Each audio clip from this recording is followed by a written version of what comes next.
Boa noite.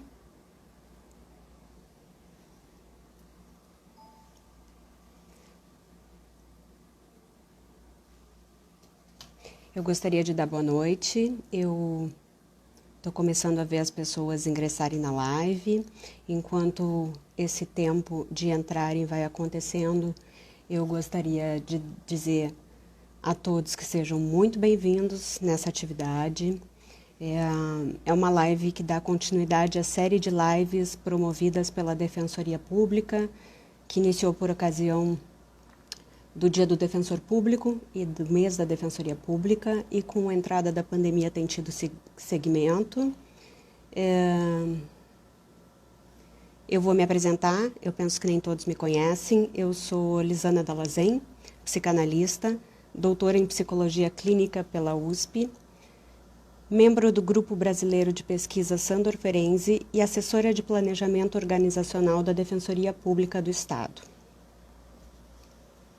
Eu gostaria inicialmente de agradecer o convite do Dr. Antônio Flávio, nosso defensor público geral, para organizar e participar desta live de hoje.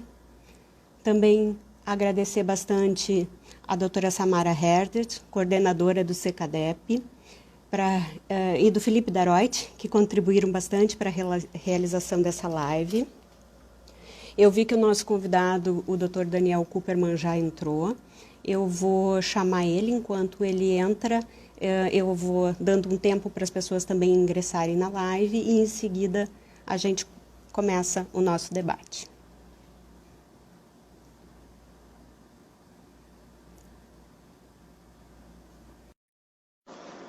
Daniel, eu te enviei um convite, estou aguardando que tu aceite.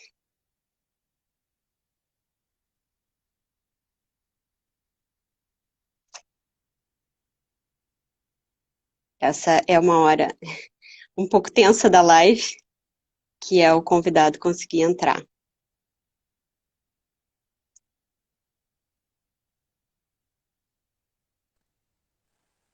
Boa noite, Daniel. Boa noite, Lisana, boa noite a todos. Daniel, seja muito bem-vindo. É uma alegria te receber em Porto Alegre essa noite, ainda que de modo online, sobretudo por uma instituição tão essencial para a nossa sociedade, que é a Defensoria Pública do Estado. Antes de te passar a palavra, eu vou te apresentar, fazer uma breve introdução do tema e aí eu te passo para tu desenvolver a tua fala, tá? Tá. O Daniel, além de um colega de muitos anos, de longa data e um querido amigo, é professor, doutor, livre docente do Instituto de Psicologia Clínica da USP, presidente do Grupo Brasileiro de Pesquisa Sandor Ferenczi, vice-presidente da Comissão Internacional do Instituto de Psicologia, de Colaboração Internacional do Instituto de Psicologia da USP, e gentilmente aceitou o nosso convite para conversar sobre o tema da live de hoje, que é a pandemia das incertezas ao negacionismo. Eu quero situar rapidamente 3 pontos sobre o tema de hoje, antes de passar a palavra para o nosso convidado. Eu, sempre que começo a pensar num tema, situo ele em relação à história, porque eu penso que se a gente não sabe a nossa história, a gente não consegue pensar onde estamos e para onde vamos. Então, eu rapidamente fui retomar algumas informações que eu acho que é do conhecimento da grande maioria. Nós temos uma diversidade de público essa noite aqui, Daniel.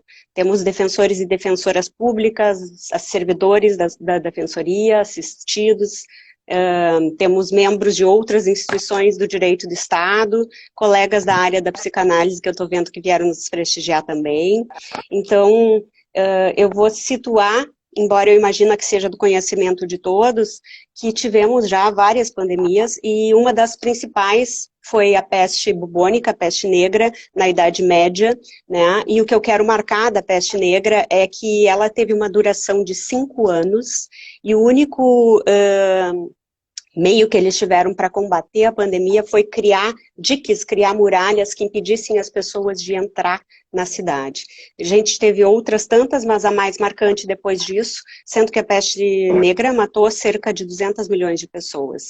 A gripe espanhola, né, cerca de 100 anos atrás, em 1918, também foi uma pandemia devastadora, estava no final da Primeira Guerra, e estima-se que matou cerca de 100 milhões de pessoas, durou cerca de 3 anos. Tivemos outra onda de H1N1, que é a mesma da espanhola, com alguma modificação, mas estamos hoje enfrentando mundialmente, no Brasil também, a pandemia de SARS-CoV-2, que é a Covid-19. Já estamos entrando no 5º mês de pandemia no Brasil. O que eu quero marcar sobre a pandemia é que ela é um evento traumático do ponto de vista emocional. Traumático porque ela nos impõe frente a uma crise sanitária radical, que traz a morte à nossa porta todos os dias, uma decorrente crise econômica, né, que já está se apresentando e que vai se agravar muitíssimo, e uma terceira onda dessa crise, da pandemia, né, que é o desequilíbrio dos afetos, da economia psíquica dos sujeitos. Esse é um ponto que a gente conversa bastante em psicanálise. O evento traumático, ele tem em si um elemento susto, né, um elemento surpresa. A gente sempre pensa na psicanálise o elemento surpresa, e essa pandemia teve o seu elemento surpresa, entrou e nos pegou desprevenidos, e com isso ela consegue nos trazer um problema que é a quebra das ilusões. A gente vai precisar reposicionar o tema da incerteza. Eu imagino que o Daniel vai fazer isso também ao longo da sua fala, mas a gente não pode ficar agarrados à ideia de que estamos vivendo frente a muitas incertezas. A gente, na verdade, vive incertezas desde que nasce, né? E a gente cria mecanismos de tentar controlar a vida e acreditar que a gente sabe o que vai acontecer nos próximos meses e nos próximos anos da nossa vida. Então, o susto, a surpresa, o elemento surpresa da pandemia, ele quebra essa defesa ilusória que a gente tem das certezas da vida. Com isso, a gente entra no tema do negacionismo, que eu sei que o Daniel vai falar, né? E antes de passar a palavra, eu só quero fazer mais uma pontuação sobre o tema do negacionismo, que a gente pensa em psicanálise, a partir da teoria freudiana, 3 grandes movimentos, 3 grandes impulsos, assim, né? Um impulso de destruição, que a gente nasce com ele, o Freud disse isso em 1920, 100 anos atrás, exatamente.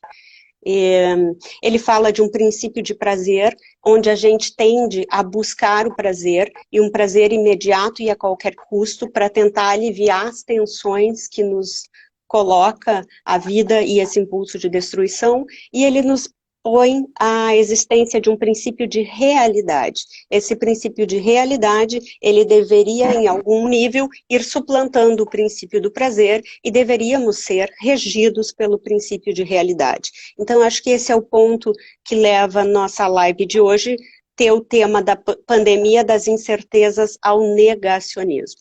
Daniel, estamos te ouvindo, é um grande prazer ter a oportunidade de trabalhar contigo mais uma noite. Obrigado, Lisana. Você está me ouvindo bem? Estou te ouvindo bem, Daniel. Ótimo. Então, queria, em primeiro lugar, agradecer à Defensoria Pública do Estado do Rio Grande do Sul por esse convite, honroso convite. Queria agradecer a toda a equipe da Defensoria que cuidou e está cuidando da parte técnica dessa live, a toda a equipe em geral, mas, em particular, a doutora Lisana Dallazen, que transmitiu a mim esse convite. Eu vou falar um pouco para vocês, então, esse título bastante amplo, né, das incertezas ao negacionismo, ao mesmo tempo, ele condensa também bastante bem, me parece, as questões psíquicas, as questões subjetivas ligadas a essa experiência emocional que a pandemia provoca em todos nós. Só que, como a nossa referência é a teoria psicanalítica, é a psicanálise, e a psicanálise muitas vezes ela é Daniel, considerada... desculpa te interromper, eu só vou te pedir para falar um pouquinho mais perto para a gente escutar mais alto, tá? Tá Obrigada, bom, vou tentar falar um obrigada. pouco mais, tá Melhor, bem? melhor, tá bem, melhorou, Melhorou melhorou, agora? melhorou, Como, obrigada. como a psicanálise é considerada por muitos um saber esotérico, né? Um saber um pouco ah, que exige, né, dos não iniciados, né, um esforço grande, eu resolvi começar então a minha fala hoje contando para vocês uma história que diz respeito à psicanálise, né? E é uma história que talvez seja a mais bela história da psicanálise, muito referida a um momento próximo a esse que nós estamos vivendo, né? Essa história ela é contada pelo Freud durante a Primeira Guerra Mundial, né? Ah, num texto chamado Transitoriedade, ou Sobre a Transitoriedade. Quer dizer, vocês veem, né, que o próprio título desse ensaio ele já faz referência tanto ao tempo, né, a passagem do tempo, quanto à finitude das coisas, né? E a história o Freud conta, né, que ele estava caminhando no verão, né, fazendo um passeio pelos Alpes, pelas Dolomitas, junto com um amigo que ele diz que é um sujeito taciturno, né, e um poeta, né, romântico, que apesar de jovem já era muito famoso, e nós sabemos que trata-se de Rainer Maria Rilke. E eles então estão desfrutando da beleza, né, da paisagem, dos Alpes, e, no entanto, o poeta diz que ele não consegue se alegrar porque ele pensa que mais alguns meses essa paisagem toda vai ser destruída pela chegada do inverno, né?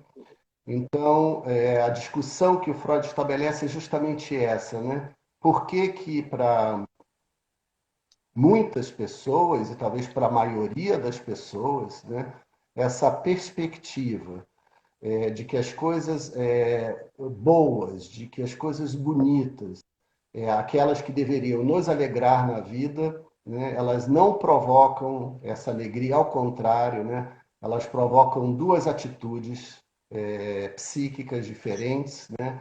A primeira é uma espécie de a tradução literal é um cansaço, um doloroso cansaço, quer dizer, um sentimento mais próximo da nostalgia, da melancolia, né? E a segunda reação à transitoriedade da vida e das coisas é a rebeldia, né? Uma espécie de revolta contra essa realidade, né? O que o Freud diz é, olha, do ponto de vista dele, a transitoriedade deveria valorizar os momentos que nós temos para nos desfrutar a vida, desfrutar a beleza e nos alegrar, e não para desvalorizar, né? E que as pessoas que não conseguem isso é porque elas antecipam um luto, né? É uma maneira de fugir da realidade, no sentido que a realidade tem de nos mostrar a nossa finitude, né? Os nossos limites, aquilo que em psicanálise nós chamamos de castração, né? Então, a relação do humano com o tempo é uma relação complexa, eu diria até uma relação ambivalente, né? O que isso tem a ver com a pandemia? Bom, afora o fato, né, da pandemia ser considerada por muitos uma forma de catástrofe que nos abateu, assim como as guerras, né, são muito frequentes, as metáforas de guerra, nós estamos numa guerra, precisamos combater o inimigo comum, que é o coronavírus 19. Quer dizer, além dessa referência à guerra, a Lisana lembrou bem que nesse período, né, além da guerra, houve a gripe espanhola, que foi efetivamente uma pandemia muito grave, né, sobretudo na Europa, que matou muita e muita gente, né? Inclusive o próprio Freud perdeu uma filha querida, né? de gripe espanhola. Então, vocês veem que, ok, faz 100 anos isso, né? Um pouquinho mais de 100 anos, mas a nossa existência ela está o tempo inteiro sujeita às ameaças, né? Tanto as ameaças naturais, quanto as ameaças da própria passagem do tempo e do envelhecimento do corpo, né? Quanto as ameaças do próximo, da guerra, de nós sofremos em função de vivermos em sociedade e sermos obrigados a aceitar as leis, né, da vida social. Então, o que fez, né, com que nós, sujeitos do século XXI, né, filhos da modernidade, achássemos que nós vivíamos em total segurança, né, absoluta, né, e que não teríamos mais, não correríamos mais riscos, né? Então, o problema da pandemia, né, ele diz respeito à incerteza, claro, né, mas ele diz respeito a risco, alguma coisa que é como se nós tivéssemos, né, esquecido que estamos permanentemente sujeitos a riscos, né, em função da nossa própria situação de finitude, né, pelo fato de sermos humanos.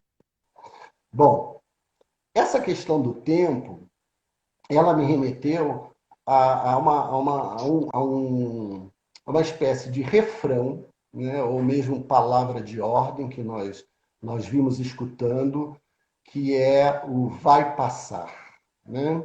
Então, muitos estados, sobretudo eu me lembro na Inglaterra, né, haviam cartazes nas ruas, né, dizendo isso, né? Mantenha a esperança, isso também vai passar, né? Durante os primeiros meses da pandemia, inclusive, eu recebi várias músicas, né, pelo WhatsApp, pelo YouTube, de grupos, onde o refrão sempre era esse, né? Vai passar. Então, o que acontece com o nosso aparelho psíquico, né, frente a essa ideia do adiamento, né? Precisamos esperar, quer dizer, é preciso adiamento, é preciso espera, é preciso esperança para suportar um momento que exige de nós todos o que nós chamamos de renúncia, né? Então, nós fomos obrigados a renunciar a muitas das coisas que nos dão prazer na nossa vida em sociedade, né? Encontrar os amigos, ir a bons restaurantes, passear nos parques, viajar, né? Então, muitas dessas coisas nós fomos privados delas. E isso, em psicanálise, nós chamamos de renúncia. O problema é que, do ponto de vista do que nós chamamos de inconsciente, não há renúncia possível. O inconsciente não renuncia, né? Ele não sabe o que é adiamento, o que é espera, né? Então, nessa situação de renúncia, o que tende a acontecer é o que nós chamamos de regressão a modos de satisfação mais primários, mais infantis, né?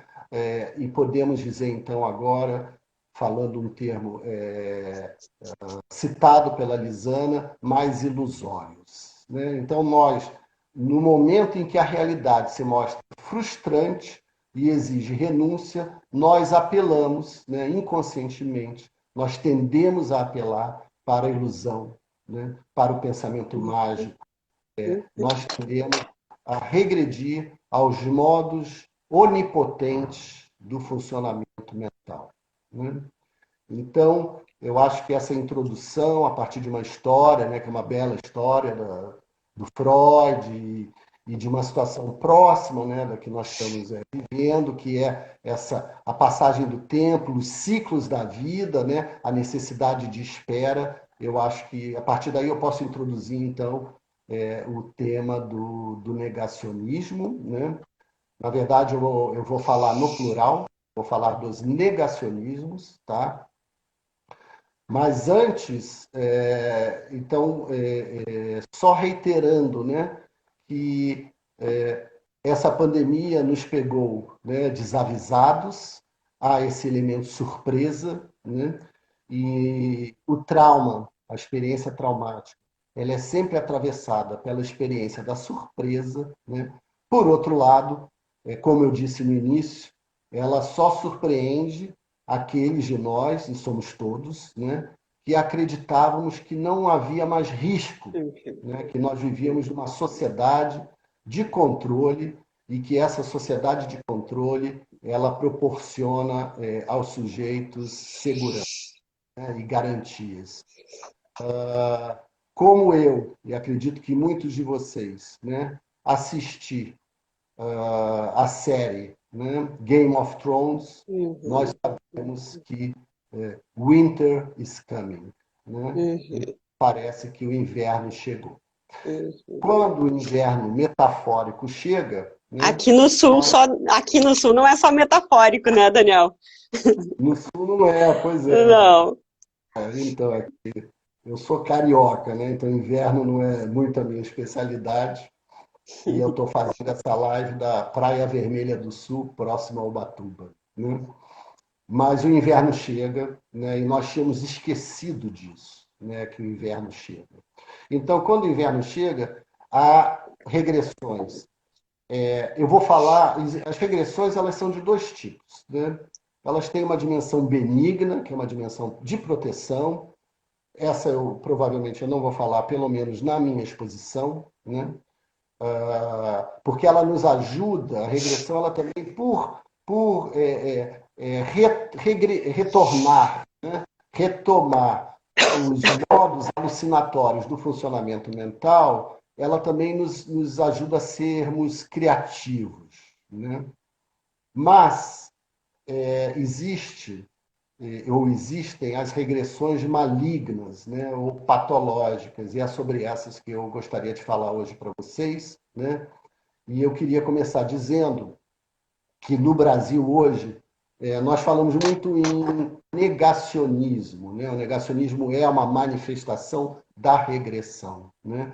Mas não há três negacionismos. Né? Eu vou chamar o primeiro de negacionismo ilusório, né? O segundo de negacionismo cínico e o terceiro de negacionismo pragmático. Eu vou falar então um pouco dessas três formas de negacionismo e o que acontece, né? Numa situação como a que nós estamos vivendo, onde há também uma divergência de versões ou de discursos acerca do momento que nós estamos vivendo e o efeito disso, né, sobre as subjetividades e sobre a produção de sofrimento psíquico no nosso país. Né? Então, não há um negacionismo. Né? A primeira forma de negacionismo, isso que eu estou propondo chamar de negacionismo ilusório,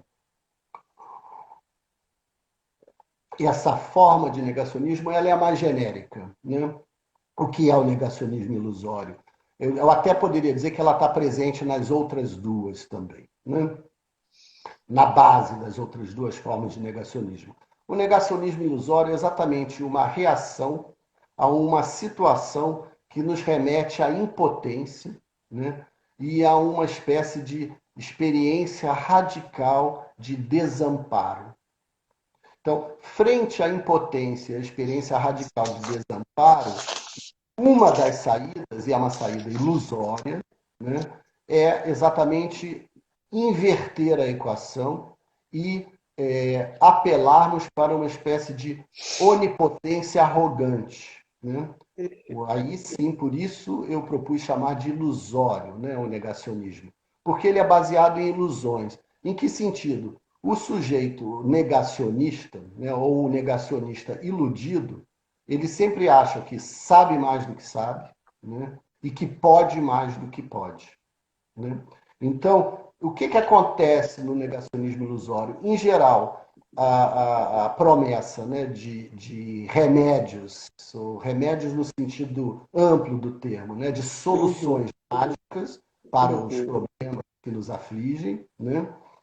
E também uma espécie de circulação de teorias da conspiração, né? Explicações baseadas numa certeza absoluta, por mais delirante que essa certeza possa parecer, né? Ou possa ser, mas ela é ancorada exatamente nessa fuga da incerteza, da angústia traumática que a incerteza pode provocar quando ela aparece de um modo muito forte, quando o risco é muito grande e quando a surpresa também é muito grande. Então, o negacionismo ilusório, ele é uma das saídas, né? E eu acho que é muito... Acho que vocês todos que estão assistindo a live podem reconhecer, né, isso que eu estou nomeando de negacionismo ilusório em várias formas, em vários discursos, né, em vários comportamentos, seja de conhecidos, seja de parentes, seja de autoridades políticas do nosso país, né? Então, as teorias da conspiração, as soluções mágicas. Mas no cotidiano de cada um de nós, o negacionismo ilusório, ele propõe também, ele oferece uma espécie de compensação para a renúncia. A compensação para a renúncia é o modo como nós entendemos, então, de ter ou produzir prazer em momentos que deveríamos, talvez, suportar um certo adiamento. Então, muitas pessoas têm recorrido ao abuso, né, de álcool, de drogas e também de consumo, né? É muito curioso isso, sobretudo essa última parte, né? Porque algumas pessoas têm relatado, inclusive nas análises, nas sessões de análise, que, curiosamente, aqueles que têm empregos mais seguros, né, que não sofreram ainda os efeitos econômicos da pandemia, que o dinheiro está sobrando.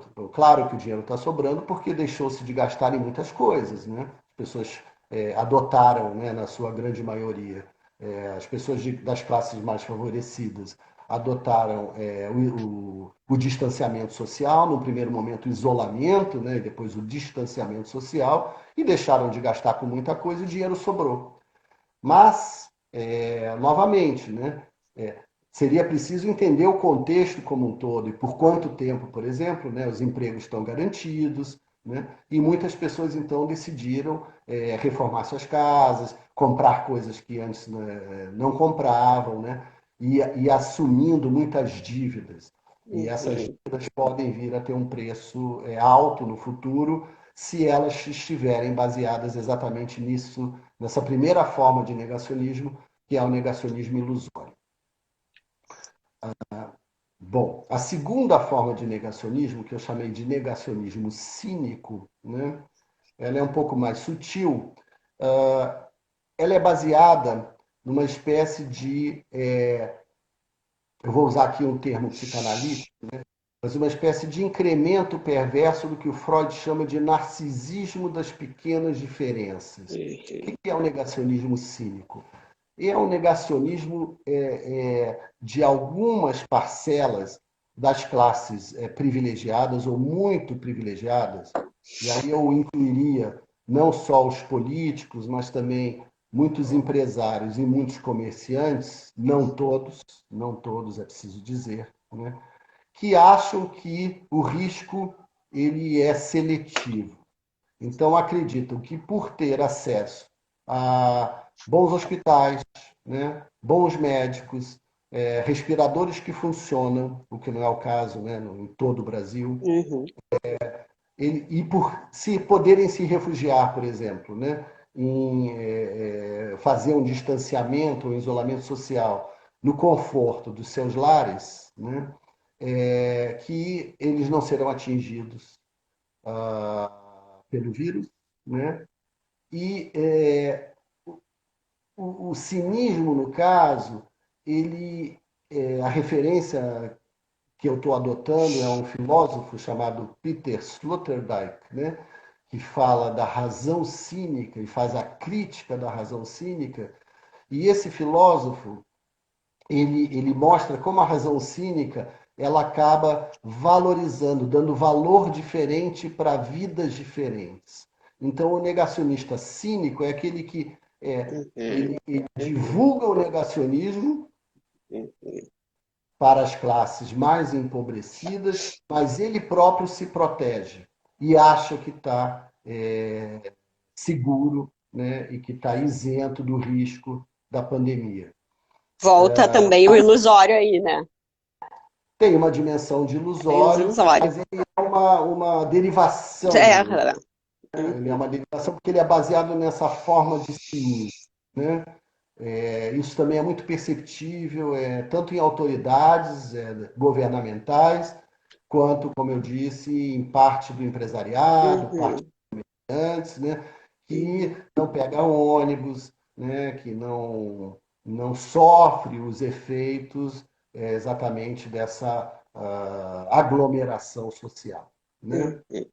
Por último, o negacionismo pragmático, né? O negacionismo pragmático, ele seria uma espécie de contraface do que eu chamei de negacionismo cínico. O negacionismo pragmático, ele é exatamente aquele discurso que circula em parte das camadas mais empobrecidas da população e que diz que, bom, não adianta nada, isolamento, distanciamento social para quem precisa trabalhar, né? Isso é luxo na comunidade, né? De fato, muitas vezes não há nem o saneamento básico, pessoas moram em casas muito pequenas, muita gente compartilhando espaço, então é uma espécie de recurso a argumentos pragmáticos ou práticos para negar exatamente, né, os riscos da pandemia e as, as medidas que seriam necessárias de serem tomadas nesse momento. Vejam, é claro que alguém pode sempre dizer assim, bom, mas essa é a realidade, né? Mas justamente uma realidade que se impõe a nós como algo imutável, né, não é o que nós entendemos por realidade. A realidade do ponto de vista do sujeito da psicanálise, do sujeito do desejo, né, do sujeito do aparelho psíquico, ela é sempre recriada, ela é sempre passível de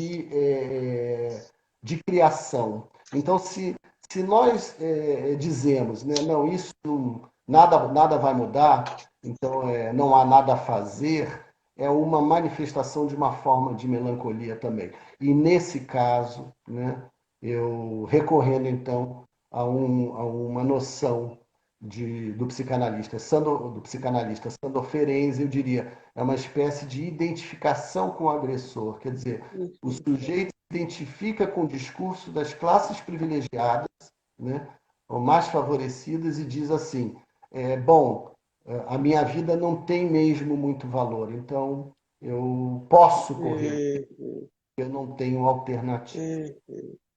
Bom, dito isso, encaminhando agora uma conclusão, né, para essa minha fala, eu queria terminar dizendo que quando, né, numa situação como a que nós estamos vivendo no Brasil, ao contrário de outros países, né, eu estava vendo recentemente uma matéria sobre a forma como Portugal lidou com toda essa questão da pandemia como um exemplo, né, para a Europa e para o mundo. Quer dizer, em alguns lugares houve uma espécie de comunhão social, né, dos discursos e dos esforços em torno de uma conduta única, né, para essa situação pandêmica.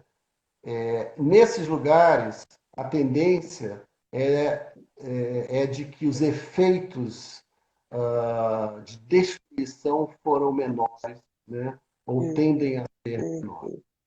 Nos países, né, e aí eu vou lamentavelmente incluir o Brasil, onde houve e há uma divergência permanente de versões sobre o que está acontecendo, isso provoca o que nós chamamos de uma confusão de línguas. Isso.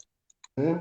Quer dizer, uma autoridade diz uma coisa, a outra autoridade diz o contrário, né?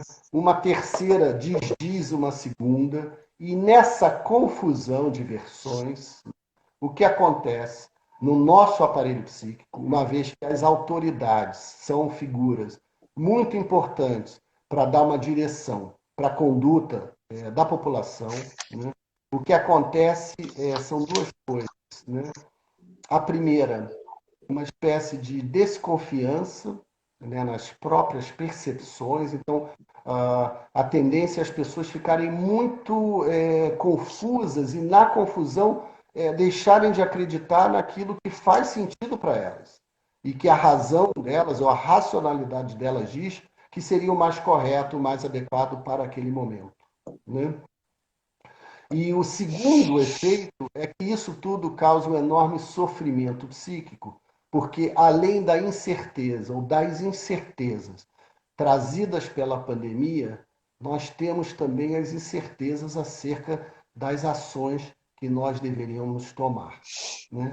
Então, nesse contexto, acaba predominando, né, a fuga da realidade, né?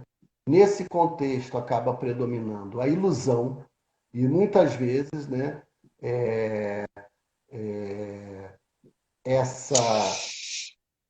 esse efeito, né, do negacionismo ou das ilusões, ele só vai ser resolvido no momento em que a morte, né, acabar separando, né, então, até que a morte separe a ilusão onipotente, né, da realidade, que não se engana. Quer dizer, a realidade nós não vamos enganar. E se nós nos enganarmos, há um enorme risco, né, nesse processo, que seria exatamente a regressão à onipotência. Então, eu vou terminar dizendo que essa iniciativa de discutir, ou podermos discutir esses assuntos, ela nos ajuda na medida em que nos deixa menos duvidosos, né, daquilo que a nossa própria racionalidade nos permite pensar. Daniel, uma belíssima exposição do tema. Eu te agradeço profundamente as contribuições que tu trouxe para a nossa conversa. Tem pessoas aqui se manifestando. A doutora Samara disse que achou uma aula maravilhosa. O doutor Antônio Flávio, que é o nosso defensor público geral, também gostou muito. E agora a gente está abertos aqui, o Daniel e eu, às perguntas e às contribuições das pessoas que estão nos assistindo. Esse painel, ele é, como diz o Daniel, de muito valor, porque é uma instituição pública permitindo que a psicanálise entre para aportar recursos para que o seu potencial humano possa trabalhar e assistir à nossa sociedade. Então, eu concordo com o Daniel do valor dessa iniciativa, e, nesse sentido, é uma honra mesmo para nós podermos estar aqui. Eu queria situar um pouco mais esse ponto da confusão, né, Daniel, que eu acho essencial, porque tu está partindo da questão do ideal, não é de um ideal de ego. O nosso ideal, frente a um desamparo, e nesse momento um desamparo radical, seria que tivéssemos, né, uma unidade de diretriz para nos conduzir da melhor forma para atravessar. E nisso a gente acaba justamente misturando o que são as incertezas com o que são as confusões. Então, os níveis de ansiedade aumentam consideravelmente, porque frente às incertezas a gente já lida com níveis de angústia, e ainda frente a esse estado confusional potencializa o atordoamento que a pandemia tem gerado nas pessoas, né? E a gente já tem observado efeitos muito importantes do ponto de vista do desequilíbrio afetivo, emocional e econômico das pessoas, como tu bem situaste. Também fiquei muito interessada quando tu fez essa situação das camadas menos favorecidas do país, identificadas com o discurso do agressor. Acho que é um elo que eu não tinha ainda feito e que é muito pertinente, né? E acho que poder tomar consciência desse mecanismo nos ajuda a tentar descondensar esse discurso violento da identificação dessas pessoas, né? A doutora Samara está nos perguntando aqui qual é o papel que assumem as instituições públicas nesse cenário de incertezas. Uhum. Eu falo? Pode falar, fica à vontade, tu é o nosso convidado de honra. Obrigado. Bom, obrigado pela pergunta. Veja, instituições públicas, né, nós temos aí também um leque bastante amplo, né? Então, eu tentei falar um pouco das autoridades políticas, né? Porque as autoridades políticas são as grandes representantes das instituições públicas, apesar de que, né, esses registros de autoridade eles vão também, obviamente, comparecendo em outros registros institucionais. Então, assim como, por exemplo, né, existe uma influência importante do presidente da República, do ministro da Saúde, do governador, do prefeito, né, também do professor, do jurídico como um todo. Quer dizer, então, me parece que a instituição pública, né, nós perdemos muitas vezes de vista que as instituições públicas elas são efetivamente, né, os amálgamas do nosso laço social. Quer Exatamente. dizer, se por absurdo, né,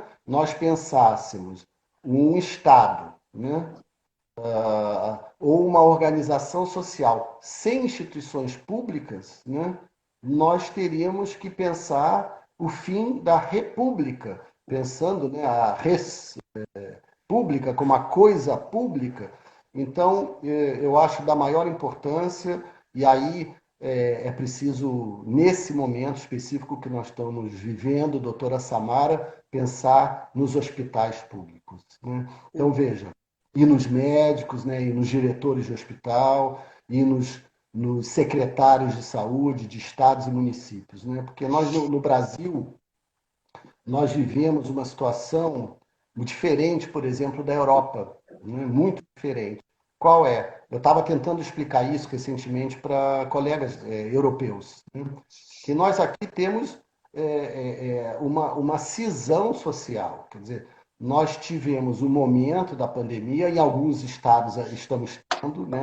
Onde os hospitais públicos não têm leito, né?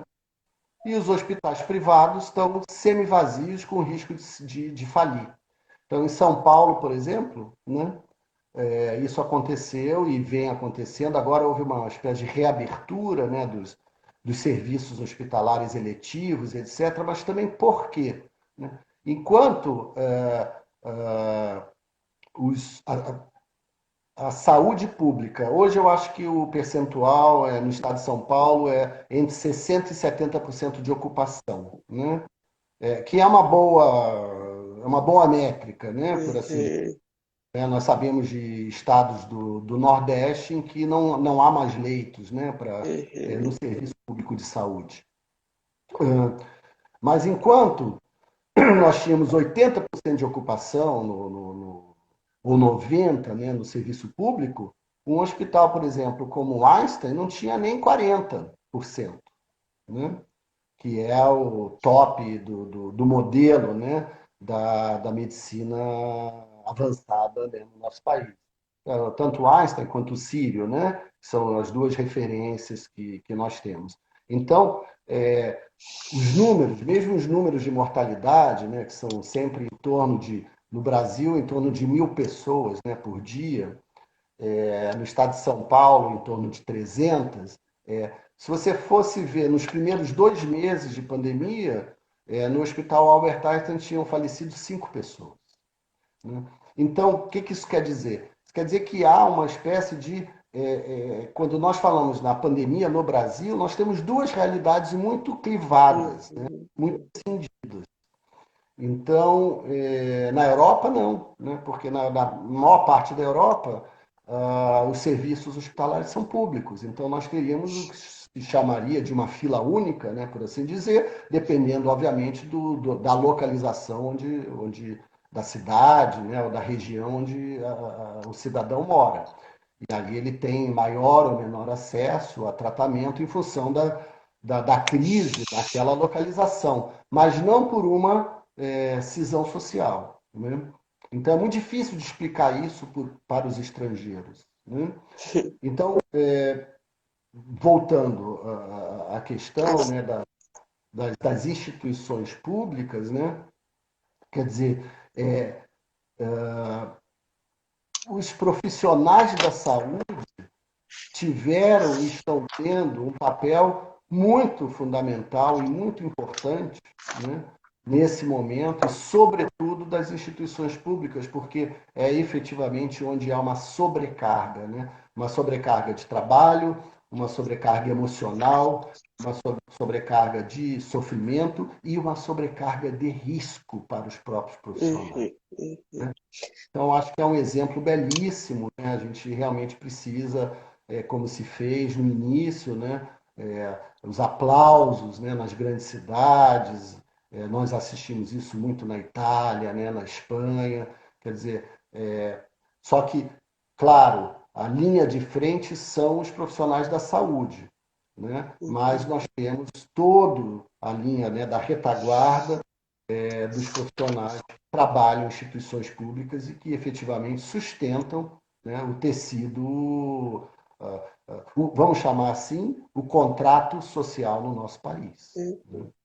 Eu fiquei pensando, enquanto eu te escutava, Daniel, eu agregaria as universidades públicas, né? Porque a grande produção de informação de ciência hoje, ela se dá nas universidades, em especial a medicina nas universidades públicas, né? Não fazendo um juízo de valor entre públicas e privadas, mas todo o desaparelhamento que vem vindo dentro das universidades e uma tentativa de negar a importância da ciência diante de uma situação pandêmica como essa. Então, eu fiquei pensando em qual além de inserir as universidades públicas dentro das instituições relevantes nesse momento, em qual das formas de negacionismo tu relacionaria esse modelo de negar a ciência? Então, Só te lembrando que nós estamos quase indo para o fim, Daniel, tem então aí uns minutos para não te estender tanto, mas que eu só queria te colocar essa pergunta. tem outras perguntas? Tem uma contribuição da nossa querida colega Paula Sarmento Leite, que disse que as versões que tu fizeste ali do negacionismo são versões virais, e tem mais uma pergunta que eu vou te passar, que então seria a nossa última pergunta possível aqui, que é de que forma os negacionismos que você falou estão relacionados com as defesas psíquicas contra o sofrimento. Tem mais outras aqui, ó. Daniel, quais as possíveis sequelas psíquicas diante deste negacionismo? Como lidar com a confusão de línguas? E eu acho que eu vou parar por aí, porque senão nós vamos ter que estender a live muito tempo. Negacionismo da ciência, né? Você falou. Exatamente. Então, agradeço a todas as colocações, né? Em relação ao que a psicanalista Paula Leite fala do viral, eu entendi que seria no sentido de que isso pega, né? Há um contágio do negacionismo, não sei se foi isso ao qual ela se referiu, né? Mas efetivamente, no momento em que nós estamos, né, não só fragilizados, ou seja, vulneráveis pela incerteza, né? Ameaçados pelo risco e confusos por essa duplicidade de versões das autoridades, então o negacionismo efetivamente ele se torna viral, né? Porque ele é um recurso mais, do ponto de vista psíquico, mais fácil, né, de lidar com a realidade, que é a fuga. Então, acho que isso explica também algumas, ou responde, né, em parte, Uhum. algumas outras questões, né, acerca da defesa, né, Coisa do o Brasil sofrimento. uma defesa para o sofrimento, né, uma defesa para o sofrimento causado pela incerteza e risco, né, porque incerteza, o problema da incerteza é que ela vem junto com o que a gente chama de risco, né? Risco é Não só inteligência. uma defesa, como dependendo do nível do negacionismo, ele é uma doença em si, né? Do ponto de vista psíquico, que é o que tu está Sim, dizendo. mas usualmente ele é uma É, defesa, né? é, Ele é o curso que o sujeito regredido vai pegar. adota, né? Vai adotar. Então ele tem sempre uma dimensão defensiva. Então, assim, como lidar com a confusão? E aí eu já vou falar da universidade pública e da ciência, né? É uma boa pergunta, porque assim, como que a gente lida com a confusão? Essa realidade é uma realidade que nós estamos vivendo há muito tempo, né? E que vem sendo nomeada de fake news, né? Quer dizer, a confusão ela não é apenas na situação da pandemia, né?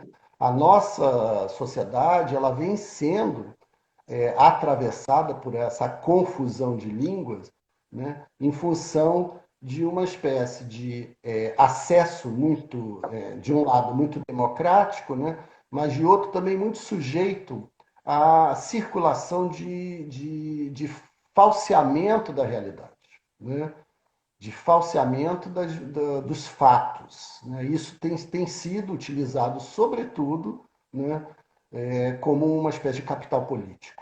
Né? Então, nas eleições, nos períodos, né, de eleição, e mesmo durante um governo, os políticos têm utilizado muito esse tipo de recurso. Então, como lidar com isso?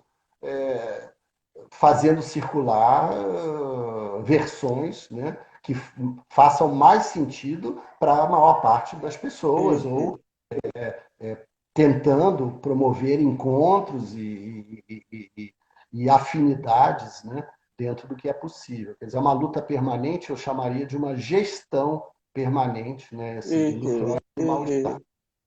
E para concluir, então, em 2 minutos, a Lisana lembrou o papel da universidade pública, eu preferi deixar, então, foi bom que ela lembrou, porque seria aproveitar o momento, né, para vender o meu peixe. Então, eu Nossa, sou né, Daniel? professor, exato, a Lisana fez toda a formação acadêmica na Universidade de São Paulo, eu sou professor da Universidade de São Paulo, então sou um funcionário público do Estado de São Paulo, mas, de fato, né, a universidade pública, ela, há décadas, né, ela vem sustentando a pesquisa científica no Brasil. Uhum. Né? Então, preciso pensar o que é um país, no momento, né, da história da humanidade, onde a ciência vem ganhando cada vez maior importância, né, um país sem pesquisa. Né? Quer dizer, é uma perda de um capital enorme, né, não só financeiro, mas cultural. Né? Nós sabemos que, por exemplo, em estados do Norte e Nordeste, mais é, é, é, com mais dificuldades, né, as universidades públicas elas são grandes centros, né, de produção não só de recursos econômicos, mas de cultura mesmo. Né? Uhum. Então, é muito complexo. E eu vou terminar com o negacionismo da ciência, ao qual Lisana se referiu, né, fazendo uma outra referência, né, que é uma outra historinha do Freud, muito rápida, né, onde ele diz que o ser humano sofreu 3 grandes golpes, né, no seu narcisismo. Né? Os golpes são as feridas narcísicas provocadas pela ciência à humanidade.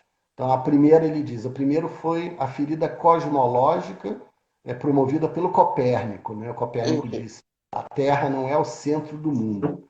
Isso, na Idade Média, né, era uma heresia e uma ferida, né, muito dolorosa.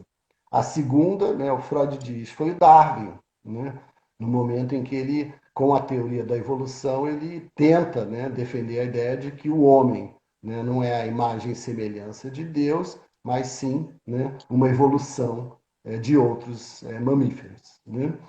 Então, a segunda ferida seria a ferida biológica. Né? E, por último, a terceira ferida, que é a ferida psicológica. O Freud diz, é o fato da gente saber que a nossa, muitas vezes, né, os nossos motivos, as motivações e a nossa racionalidade é guiada por forças que nós desconhecemos como inconsciente. E o que a gente tentou mostrar hoje, né, Lisana, é o quanto Exatamente. os discursos negacionistas são movidos por forças que Forças, os próprios atores do negacionismo desconhecem. Então, exatamente. o negacionismo da ciência, né, e dentre eles o terraplanismo, né, é uma enorme regressão, né, que nós assistimos exatamente em função das feridas narcísicas e das incertezas que a ciência escancara para o sujeito. Né? Então, a ciência ela é uma guia fabulosa, mas ela também nos mostra o tempo inteiro, né, o quanto nós não sabemos acerca do mundo no qual habitamos. Exatamente. Daniel, infelizmente eu vou fazer o trabalho de ter que conduzir a nossa atividade para o encerramento, mas o doutor Antônio Flávio está te agradecendo profundamente a aula de hoje. Eu, em especial, te agradeço a parceria de trabalho de tantos anos e a tua generosidade de estar comigo essa noite. Quero dizer que é uma grande alegria estar podendo falar sobre temas da psicanálise em nenhuma instituição pública da área do direito. Nesse sentido, a nossa Defensoria Pública do Estado aqui está se abrindo muito e se direcionando para o campo da ciência. A doutora Samara vem fazendo um trabalho excelente no CECADEP, de cursos de atualização da revista, tomar um cunho mais científico, de trazer pessoas da academia para conversar conosco, e eu gostaria de deixar já anunciado que o Daniel foi tão generoso que ele nos prometeu um curso para o CECADEP, né, sobre trauma e violência, e em breve ele vai nos encaminhar. Quero agradecer profundamente a participação de todos, em especial da Defensoria Pública, e deixar aqui um abraço, sintam-se todos abraçados e aquecidos pela nossa conversa de hoje. Daniel, nosso querido botafoguense, mas que tem o coração um pouco gremista, um pouco colorado, porque ele já é porto-alegrense de coração. Fica bem, se cuida e um forte abraço. Boa noite para todos, obrigada pela participação. Tu queres dizer mais alguma coisa, Daniel? Eu te cortei sem te dar o tempo de despedida, desculpa. Só agradecer à Defensoria Pública do Estado, agradecer a Lisana, agradecer ao doutor Antônio Flávio, doutora Samara, doutora Paula, que está nos assistindo, outros colegas psicanalistas que eu, infelizmente, não estou vendo aqui, porque eu... Mas entraram vários. Mas que entraram, e muito sucesso nesse trabalho, Lisana, que você está desenvolvendo na Defensoria. Obrigada, E Daniel. parabéns pela iniciativa de todos. Muito obrigada. Uma boa noite a todos. Tchau, Daniel.